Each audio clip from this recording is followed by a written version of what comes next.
welcome to Half the Battle. You know, it's high time we got back to the comic.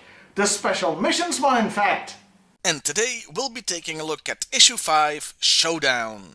The cover promises an exciting air battle, and yes, the issue does deliver this, but it also seems to spoil the ending, as we see Ace ejecting out of his burning and soon-to-be crashing Sky Striker. Kinda takes the fun out of it. Imagine if the poster of the first Avengers movie showed the Hulk beating up Loki. Anyway, the opening page has a bunch of Cobra pilots fawning over the new toy we'll be promoting, the Night Raven. This isn't really a dig, but a fact of life. The comic was made to sell toys, but it often managed to do that while telling really great stories. So it worked out fine. While they love the plane, they hate the Stratoviper that's the pilot, as he seems to be an asshole. The comic does work in that Stratovipers are surgically enhanced to be better pilots, as the crew's chief mentions a reinforced plastic arterial system. They make special mention of a crowbar tool used for breaking out of the cockpit in case the canopy gets jammed. I don't know why they'd specifically talk about that. I'm sure it won't be important later. The Stratoviper makes his entrance, kicking the chief off the ladder and crunching his hand. Yeah, I can see why they think he's an asshole. He's got a recon mission to fly. To be specific, he has to take pictures of an Air Force base in Florida without entering US airspace. This isn't the first time this has happened, and naturally the Joes don't like it one bit. So they're sending up Ace and Slipstream to see if they can provoke him into attacking.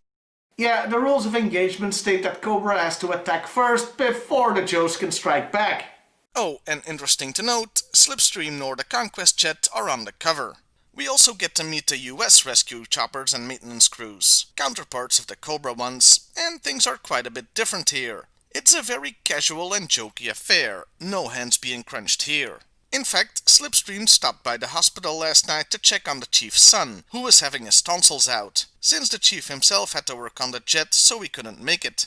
Slipstream even got a gift for the kid. His name is Jetfire, and he turns into a swing-wing fighter. Okay, this is where I have to grind this recap to a halt. Because if you're a Transformers fan, your head just exploded. How pedantic will I get here?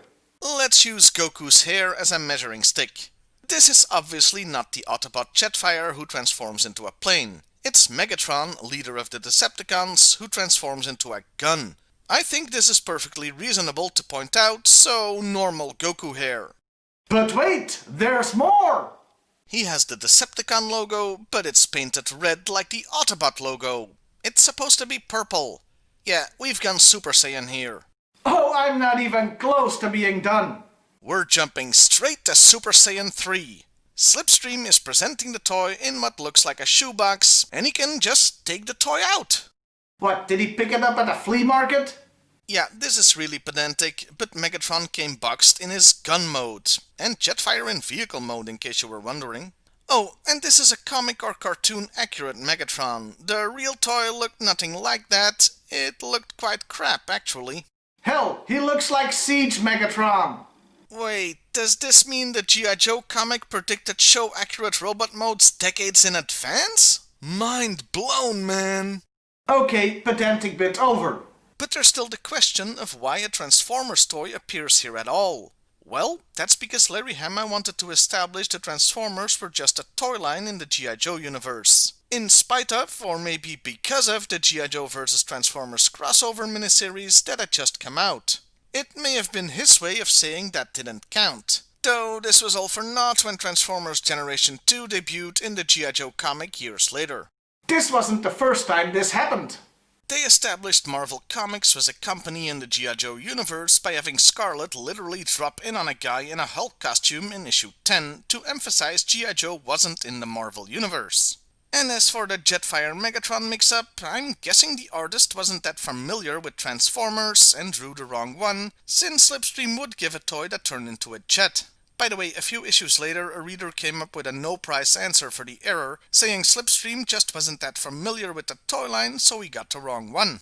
Man, I know I like to go on tangents, but this was a freaking long one! And we've still got like 17 pages to go! So after establishing the difference in interactions between pilots and their crews on both sides, the confrontation is on.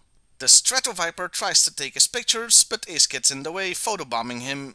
Then it turns into the world's most expensive game if you can't get mad, I'm not touching you, as Ace flies circles around him, throws literal shade on him, and in a move straight out of Top Gun, flies upside down just above him. And yes, I checked, this comic came out over a year after Top Gun, so it's definitely stealing from that. Well, a guy can only stand so much, so he fires a missile at Ace while at the same time blinding Slipstream with a flare. Yeah, the problem with having the other guy fire first is that you're gonna be the one hit first. And sure enough, the Sky Striker has been hit bad, so Ace has to bail out and is out of the fight while Slipstream is still seeing spots. Though he does get his vision back just as the Night Raven attacks again. He hits the Raven with his own flare, but takes enough damage himself that the Conquest goes into a spin after a stall. The Strato Viper figures the Conquest is done for and heads home, even refusing an escort from Rattlers. I'm sure that won't come to bite him in the ass. Meanwhile, rescue Tomahawks are scrambling to get their boys. But they might only need to get one boy, since Slipstream manages to restart his engines at, say it with me, the last possible moment.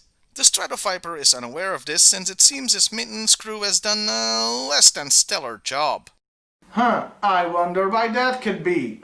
So he doesn't see the Conquest coming. This allows Slipstream to cripple the Raven with his gun before finishing the job with some missiles.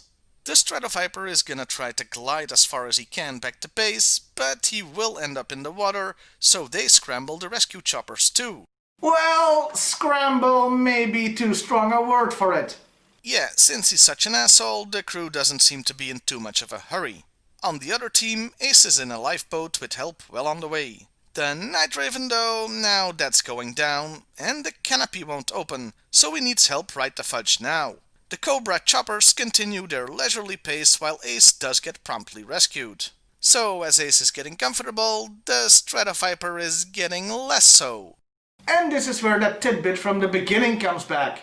As the breakout crowbar thing is missing from his cockpit. So the Joes get back safely to the airfield, with Slipstream doing a maneuver that's also ripped straight from Top Gun to honor the maintenance and flight rescue crews, and you can feel the camaraderie going on there. This is in stark contrast with the Cobra counterparts, who, wouldn't you know it, arrive, say it with me, right after the last possible moment.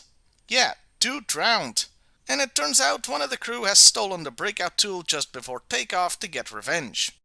Yeah, so that's just straight up murder. You gotta remember, these are the bad guys, even if you might have felt some sympathy for them at the beginning because the Stratoviper was such an asshole. You can tell they're the bad guys because one of them even, gasp, smokes. And that was Showdown. Overall, it was a pretty great issue.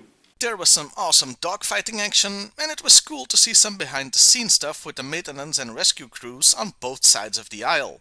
I didn't really have anything to complain about. That huge Transformers tangent was just a bit of fun more than anything.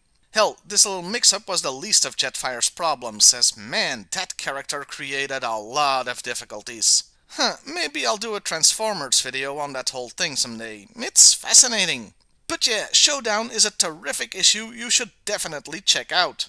Well, I'll see you next time, everybody. And hey, why not like, share, and subscribe if that's your thing?